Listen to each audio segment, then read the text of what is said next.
Po.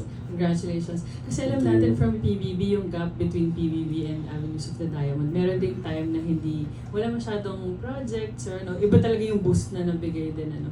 Was there ever a time na inisip mo to quit showbiz? Kasi ang ganda rin ng natapos mo yung school with Latin Honors. Tama? Yeah, Sa Ateneo Latin Honors, Ateneo Davao. So, was there a time na inisip mo mag-quit ng showbiz?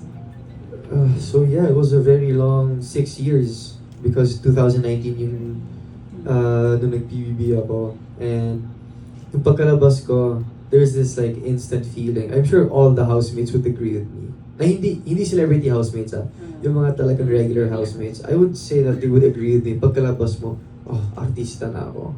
Sikat na ako. Ganun. Pero hindi ko makakalimutan sinabi sa akin ni Seth Fedelin nung nag-guest siya sa loob ng PBB namin, ang tunay na laban hindi sa loob, kundi sa labas. So it's really, parang kung gaano mo ka gusto yung trabaho mo, parang gaano ka maghirap, how hard are you willing to work for it para makuha mo yung mga gusto mong ma-achieve. Pero at the same time, minsan hindi siya nagtutugma, ganun. Like same sa akin, it took me 6 years pa para maabot yung first lead role ko.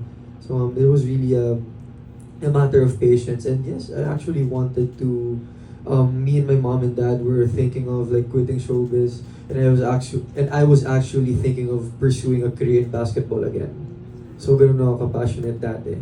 Pero ayun, luckily, sobrang nagpapasalamat ako sa Viva na binigyan nila ako ng opportunity and ng tiwala, most of all, na to portray Doc Lydon.